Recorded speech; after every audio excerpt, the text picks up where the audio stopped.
দর্শক একটা ষাঁড় গরু পালন উপযোগী, সবাই মিলে দেখতেছিল। ভাইজান কত দাম দিলেন এটারে? এটারে এটা না, এটা তো অনেক বেশি যাবে, দাম কম চাই। কম চাই? কত চাইছে? 185 চাই। আপনি কত কইছেন?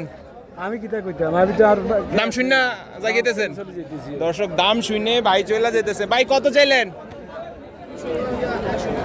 185। দর্শক 185 হচ্ছে ভাইয়ের চাওয়া দাম। কোথা থেকে আসছেন? বুঝি নাই। বড় মাসিমপুর। আচ্ছা আচ্ছা দর্শক, তিতাস থানা। এখন পর্যন্ত কত দাম পাওয়া গেল?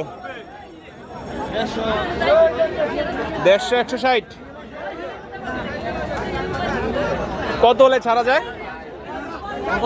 75। দর্শক 75 হলে আর কি ছাড়ার খেয়াল আছে আর কি।